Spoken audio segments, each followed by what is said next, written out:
Have you ever stood up too quickly and felt your knees trembled just for a second and brushed it off like it was nothing? It's just age, you whisper to yourself, smiling through the discomfort, pretending everything is fine. Maybe you laugh about it with your partner. Maybe you even joke with friends. But deep down, something feels off. The legs you've trusted your whole life now hesitate, even if only for a moment. And slowly, without you even realizing it, those hesitations grow into something more. This is how it starts for most people. Not with a fall, not with a fracture, but with a whisper. It's a tiny imbalance. Sense that the ground doesn't quite meet your feet the way it used to. And before you know it, you've adjusted how you walk, how you stand, how long you climb stairs. Not because you want to, but because your body is quietly telling you, I'm not as strong as I once was. That's the trap. The silent, invisible weakening of the legs. It doesn't announce itself. It waits. And 90% of people over 40 fall right into it. It's not because they're careless, not because they don't try, but because the decline is so slow. It feels natural, acceptable, inevitable, but it's not. Let me tell you about my friend. Mark was a runner in his 30s. Not professional, but passionate. Every morning, rain or shine, he would jog around the lake near his house. By his 40s, he slowed down, a little work was busy, life was full. So the runs became weekly walks. Then by 45, those walks turned into sitting on the porch. Watching other people move the way he once did, he didn't notice the change at first.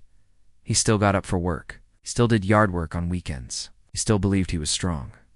Until one day he bent down to tie his shoes and found it harder to stand up. He laughed it off. It's the weather, he said.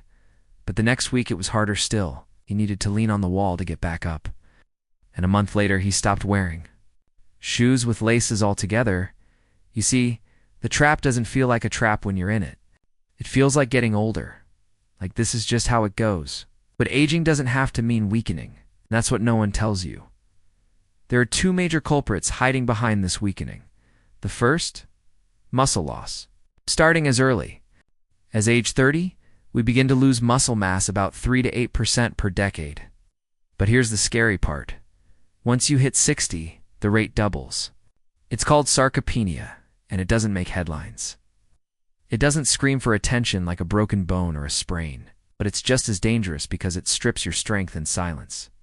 The second, disuse. We stop challenging our legs. We drive instead of walk. We sit more than we stand. We avoid stairs. We avoid squatting. And slowly the body adapts.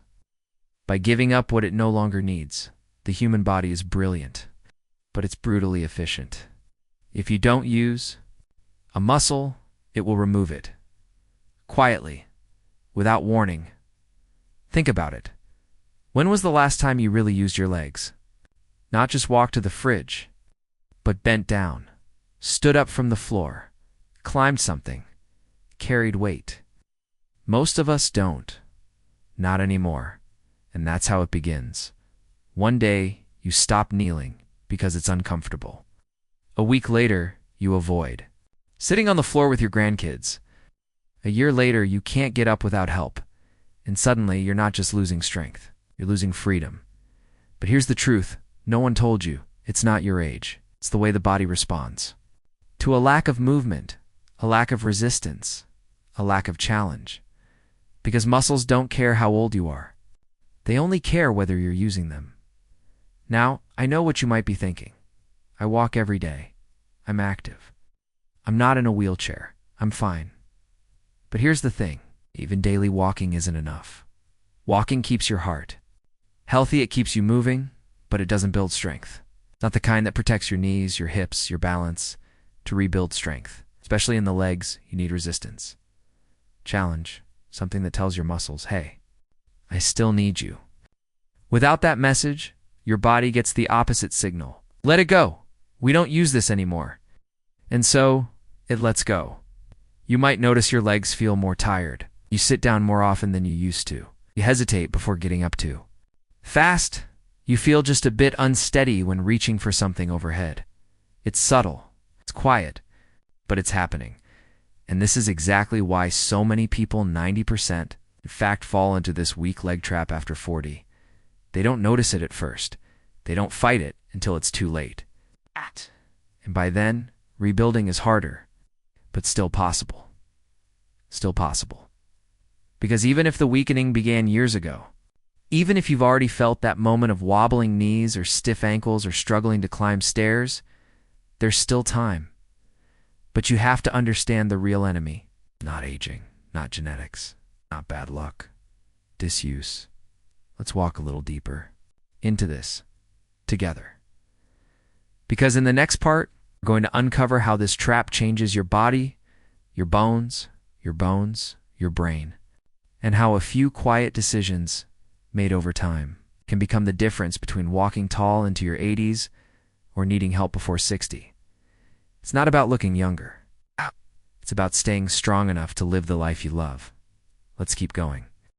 The moment you begin to feel your legs weaken isn't just a physical change. It's emotional. There's something deeply unsettling about not trusting your own body. It's the loss of something you never imagined you'd lose: the quiet confidence in your steps, the unconscious ease of movement, the freedom of not having to think before standing, walking, or reaching. That freedom slips away gradually. And when it does, it takes a piece of your spirit with it. I remember sitting with my neighbor Sandra one rainy afternoon. She was 63, sharp as ever, funny, full of life. But she paused mid-conversation, looked down at her knees, and said something that still stays with me. "I used to dance in the kitchen while cooking," she whispered, her smile fading. "Now, I lean on the counter and hope I don't slip." She didn't fall. She didn't get injured. She just stopped feeling safe in her own legs. And that quiet fear. That's what no one talks about. You don't need to fall to be afraid of falling. All it takes is a moment your ankle buckling slightly, your foot missing a step, your balance faltering when you reach to 4, and suddenly, your body is no longer your ally. It becomes unpredictable, a little unstable, something to be managed. That fear becomes a voice in your head. Don't kneel. You might not get back up. Take the elevator. It's safer. Don't walk too far. You might get tired. The more you listen to it, the more it wins. But it's not just in your mind. It's written in your biology. Because when your legs weaken, everything else starts to shift around that weakness. Your joints carry more pressure. Your hips become tighter. Your back begins to compensate. And your posture, once strong and upright, begins to curve inward, like your body is folding in on itself. The trap tightens. You stop walking as far. You hesitate before bending down. You look for the nearest seat whenever you enter a room, and what used to be a life full of movement becomes a life full of caution. Now, here's the heartbreaking part. Many of us were never taught why this happens. We were told to stretch, maybe, to walk, to stay active. But no one ever sat us down and said, "Your legs are the foundation of your freedom. Lose them, and you lose everything built on top." No one said that after 40 you don't just have to move, you have to train. Have to resist the decline, not just accept it. And most people don't resist. They retreat. Because somewhere along the way, society began treating aging like a slow fade out. Like we're supposed to quietly shrink back, give up our strength, and make room for the young. But aging is not weakness. It's not fragility. It's just change. And change can be shaped. Let me tell you something else that might surprise you. Muscle memory is real, scientifically real. Even after years of disuse, your body remembers how to be strong. The fibers, the nerves, the patterns, they're waiting to be woken up. That means even if you haven't trained your legs in a decade, even if you've already started to slow down, your body hasn't given up on you. It's just waiting for a signal. And the moment you start sending that signal through small resistance movements, deliberate strength exercises, even getting up and down from the floor daily, your legs respond. I've seen it happen over and over again.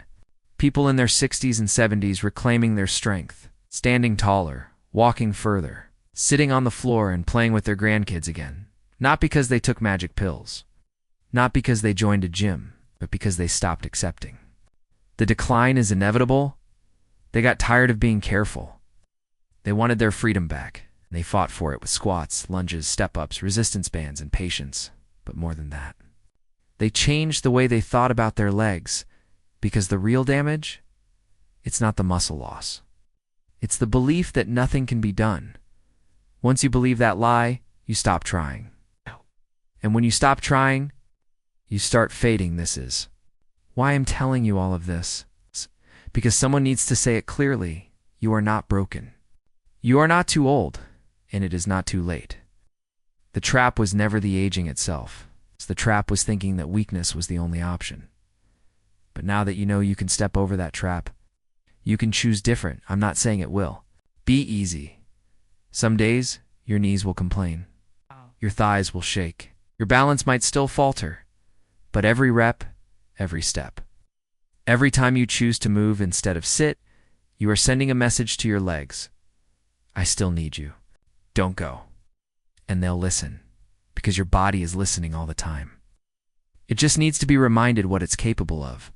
So if you're standing in the middle of that quiet fear right now, if your legs feel a little weaker than you, remember, if you've stopped dancing in the kitchen or climbing the stairs just because, know this, you are not alone.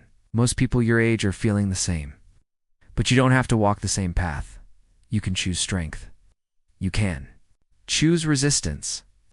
You can choose to defy the trap. And if you're wondering where to even begin, we'll get to that soon. But first, let's sit together for a moment. Not in fear, but in truth. Because the healing begins not with exercise, but with belief. In part 3, we'll step into that healing. We'll talk about the quiet power of starting small. The surprising reasons our parents and grandparents often gave up too soon. And why, if you're reading this now, your story can end differently. Let's finish this walk together. There's a moment in life not marked by birthdays or milestones, but by a quiet realization. That moment when you stand at the edge of your bed, feet planted, knees stiff, and you hesitate before rising. Not because you're tired, not because you're lazy, but because something inside whispers, will I make it up without holding on to something? It's in that moment, that pause, that the truth finally sinks in. You've grown cautious, you, who used to run through the grass barefoot. You, who danced in your kitchen, chased children through the park, climbed stairs 2 at a time. Now, you move slowly, carefully, doubt. But what if I told youth, this isn't the end of strength, it's just the beginning of awareness? Because this is the part no one teaches us in school, and few doctors ever say out loud, your body wants to heal, it wants to rebuild. It's waiting for you to remember that you are still alive inside these legs. Let's be honest. It's not just the muscles. It's the shame. The quiet embarrassment of asking for a hand to get up. The frustration of not being able to carry your own groceries.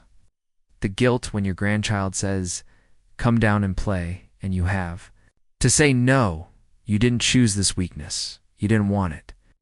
But it arrived anyway, quietly, over time. Like a fog that settled in without permission, and maybe, just maybe, you believed it was too late to fight back. But I'm here to tell you, it's not. Because your muscles are still listening. Your nervous system is still adaptable, and your spirit, that fire that once powered your legs to leap, spin, run, and carry, it's still burning. You just have to meet yourself where you are. Maybe you can't do squats right now. Maybe stairs still scare you. Be standing from a seated position without using your hands. Feels like a mountain. That's okay.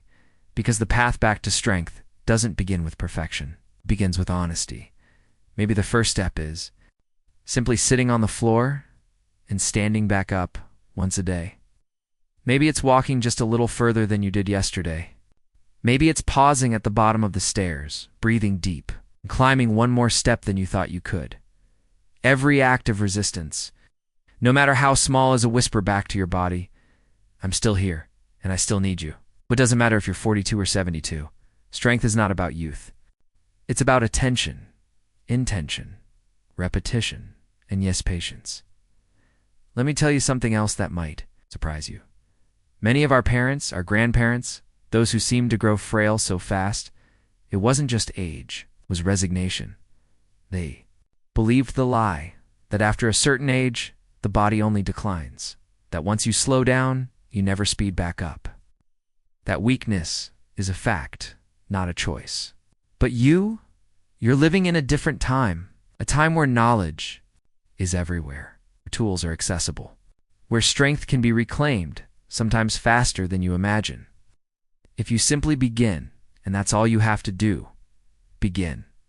No need to go to a gym. You don't have to lift heavy weights. Start with a wall, a chair, your own breath. You can. Do heel raises while brushing your teeth. You can do sit-a-stands during TV commercials. You can balance on one leg while waiting for the kettle to boil. These aren't exercises. They're acts of rebellion. You are rebelling against the narrative that says you are slowly fading. You are writing a new story where strength has no expiration date. And yes, it takes courage.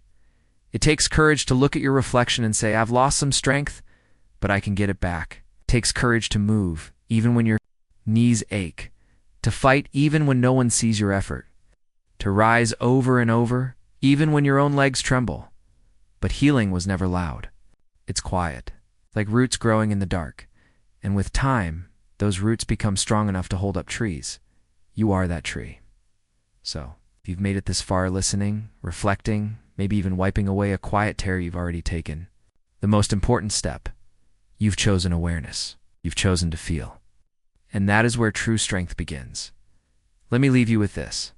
We cannot change how long we ignored our legs. We cannot undo the years of sitting, hesitating, or playing it safe. But we can. Begin again. Even if all you do today is breathe deep, stand tall, and say, I'm not giving up on these legs. That's enough. Tomorrow, you'll take another step. And the day after that, another. And someday soon you'll realize you're not just walking. You're reclaiming your life, your freedom, your quiet, powerful strength. So if this video spoke to you, I invite you to share your story. In the comments below, let your voice be heard. Because someone out there feels exactly like you and needs to know. You're not alone. And if you want to walk this healing path with us, don't forget to subscribe. This space, this little corner of the internet is for people just like you. People who've struggled but haven't given up. People who want to move freely again. People who still believe in strength, even if it comes one gentle step at a time. And finally, don't wait for a perfect day. Don't wait for motivation. Don't wait for youth to return. You have everything you need right now to begin again. Your legs are still listening. Let them hear you say, we're not done yet.